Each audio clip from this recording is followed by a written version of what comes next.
अस्सलाम वालेकुम मेरे समझदार पाकिस्तानियों। मेरा नाम रेहान तारिक है और आप मेरा यूट्यूब चैनल और फेसबुक पेज देख रहे हैं। करोड़ों दुरूद आकाए दो जहां नबी मेहरबान मोहम्मद मुस्तफ़ा सल्लल्लाहु अलैहि वसल्लम पर। इस दुआ और इस उम्मीद के साथ इस व्लॉग का आगाज करते हैं कि अल्लाह रब्बुल इज़्ज़त इस मुल्क के फैसला साजों के दिलों में समझदार पाकिस्तानियों के लिए नरमी पैदा कर दे। हमारे मुल्क में दो पोस्टिंग्स इंतहाई अहम होती हैं, एक chief of the army staff की और दूसरी DGISI की। जब जब इन दो अहम तकर्रियों का मौका आता है तो उस वक्त जो पॉलिटिकल स्टेक होल्डर्स हैं वो खासे मुतहर्रिक हो जाते हैं। इवन जो सियासी पंडित हैं उनकी नज़रें भी इन दो तकर्रियों पर होती हैं। DGISI की तब्दीली के साथ ही एक और बड़ी तब्दीली होने जा रही है और जल्द ही होने जा रही है। चंद दिनों में नहीं बल्कि चंद घंटों में होने जा रही है, जिसके बाद वफाकी दारुल हुकूमत शहर इक़्तिदार में यानी इस्लामाबाद में सियासी मंजरनामा यकसर तब्दील होता हुआ दिखाई दे रहा है। नए DGISI की तैनाती से भी सियासी मंजरनामे में एक बड़ा भूचाल आया है। कुछ बड़ी तब्दीलियां आई हैं। अभी उन्होंने चार्ज एज्यूम नहीं किया, 30 सितंबर को वो चार्ज संभाल रहे होंगे, लेकिन इसके साथ ही कुछ अहम इंडिकेशंस मिल रही हैं।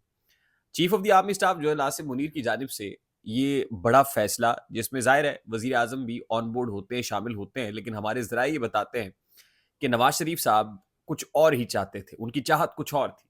बारकैफ ये जो कुछ हुआ है ये एक बड़ा स्ट्रेटेजिक डिसीजन हुआ है और इस स्ट्रेटेजिक डिसीजन के साथ ही chief of the army staff general Asim Munir ने अपने आप को और ज्यादा महफूज और ज्यादा ताकतवर और ज्यादा, जिसको कहते हैं ना, पक्के पांव से मजबूत कर लिया है, पंजे गाड़ लिए हैं। और उसकी कुछ वजूहात है।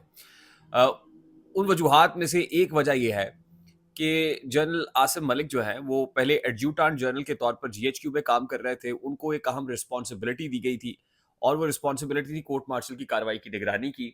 ही is considered to be very much on the same page with chief of the army staff. और फिर इनका जो नेक्स्ट आर्मी चीफ बनने वाला मामला है वो भी नहीं है, क्योंकि मैंने आपको एक और व्लॉग के अंदर बताया था कि अगले साल आर्मी चीफ की अपॉइंटमेंट करीब आने में, यानी नवंबर से पहले पहले जनरल आसिम मलिक की रिटायरमेंट का वक्त पहुंच जाएगा और उस वक्त जो सीनियरिटी लिस्ट में शामिल होंगे यानी बाय द नवंबर, उसमें मैंने एक और चीज़ आपको बताई थी कि कोर कमांडर मंगला इस वक्त जो नुमान ज़करिया साहब है, लेफ्टिनेंट जनरल नुमान ज़करिया साहब, वो बड़े ही इस हवाले से ब्राइट कैंडिडेट हैं।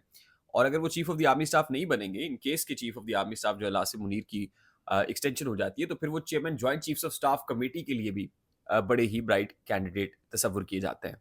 अच्छा, अब DGISI की तब्दीली के साथ जो बड़ी तब्दीली होने जा रही है, वो जरा ये दावा कर रहे हैं कि सेक्टर कमांडर इस्लामाबाद की तब्दीली है।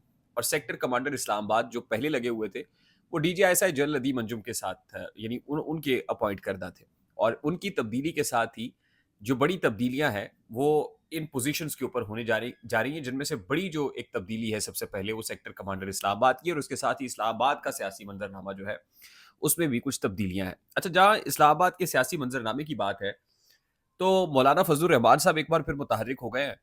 मौलाना इस्लामाबाद में थे, मुलाकातों पे मुलाकातें हो रही थी, आईनी मुसवदा टेबल करने की बात हो रही थी, नेशनल असेंबली और सेनेट के इजलास बुलाए गए लेकिन अधूरे रह गए क्योंकि डेडलॉक बरकरार था। मौलाना फजलुर रहमान मान नहीं रहे थे। फिर मौलाना को अंदाजा हुआ कि उनका वेट बहुत ज्यादा बढ़ गया है और उनके दर पे बहुत से लोग आ रहे हैं। उन्होंने कहा मैं 7 रोज के लिए मुल्तान जा रहा हूँ और जब तक मुल्तान में हूँगा सियासी सरगर्मियाँ तातुल का शिकार रहेंगी। मैं सियासी सरगर्मियाँ सस्पेंड करके 7 रोज मुल्तान में बिल्कुल साइड पे होकर गुजारूंगा। लेकिन फिर हमने देखा और चश्मे फलक ने देखा कि मौलाना फजलुर रहमान साहब, जिन्होंने कहा था कि मैं सियासी सरगर्मियां सस्पेंड कर रहा हूं, उनको अगले ही रोज मुल्तान से एक बड़ी प्रेस कॉन्फ्रेंस करनी पड़ गई।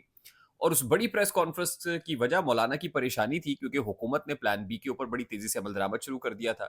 स्पीकर नेशनल असेंबली ने जो सीटें हैं इलेक्शन कमीशन को खत लिखा था और फिर नई पार्टी पोजीशन भी आ गई और मौलाना को अंदाजा हो गया कि ये तो हुकूमत मेरे बगैर ही करने जा रही है। और मेरा जो कद एकदम बढ़ गया था, भाव बढ़ गया था, वो तो हुकूमत ने किसी खातिर में नहीं लाई और उसको तो वो तो बिल्कुल साइडलाइन कर दिया मुझे। तो मौलाना फजल रहमान साहब ने अपने इस विजिट के दौरान भी जो सियासी सरगर्मियां वो जारी रखी और अब वो वापस इस्लामाबाद पहुंच गए। उन्होंने कहा जल्द अज जल्द जाके मोर्चा संभाल ले, और मोर्चा संभालते ही उन्होंने फिर एंकर्स को बुला लिया। कल एंकर्स के साथ मौलाना फजल रहमान साहब की मुलाकात हुई, साहब ही मौजूद थे, बहुत सारे सवालात हुए, आईनी अदालत से मुतालिक सवाल हुआ। उन्होंने कहा जी आईनी अदालत के क़याम को हम सपोर्ट करते हैं, हम सपोर्ट करते हैं आईनी अदालत के क़याम को। हत्ता कि उन्होंने ये भी कहा कि 1-2 साल के लिए मिलिट्री कोर्ट के हवाले से भी जो खबरें वो ये हैं कि उसकी भी हो सकता है, उस पे भी जमीयत उलमा इस्लाम से कोई हिमायत का वोट हुकूमत की झोली में डाल दे।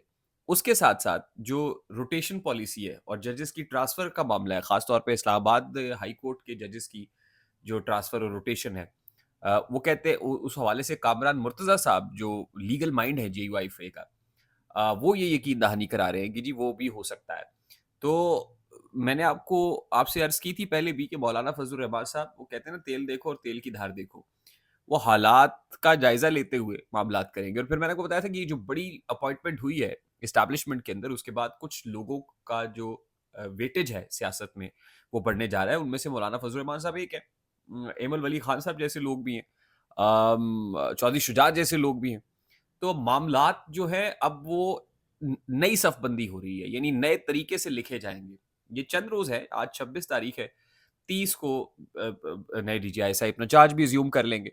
اچھا، اس کے ساتھ ساتھ جو اس وقت ٹسل چل رہی ہے الیکشن کمیشن آف پاکستان اور سپریم کورٹ آف پاکستان کے مابین، بظاہر تو یہ ٹسل حکومت اسٹیبلشمنٹ اور سپریم کورٹ کے مابین ہے، لیکن جو بھی ہے اس ٹسل کے اندر ہی ایک بڑی خبر یہ ہے کہ 4 استعفے تیار کر لیے گئے ہیں اور یہ ریزگنیشنز کسی بھی وقت آ سکتے ہیں. 4 بڑے استعفے ہیں اور 4 بڑے استعفے اگر آئے تو آپ سمجھ لیجئے گا کہ صورتحال 3 نومبر 2007 کی ہوگی، یا وہ پھر 97 والی ہوگی جس کے اندر سجاد علی شاہ والا معاملہ ہوا تھا، یا پھر افتخار چودھری والا معاملہ ہوا تھا. تو یہ حالات کو اس نہج کے اوپر معاملات لے کے جا سکتے ہیں. لیکن پھر اس میں دیکھنا یہ ہوگا نا کہ لیگل فرٹرنٹی کیا کرے گی، کیونکہ لیگل فرٹرنٹی تو بہت زیادہ ڈیوائیڈڈ ہے.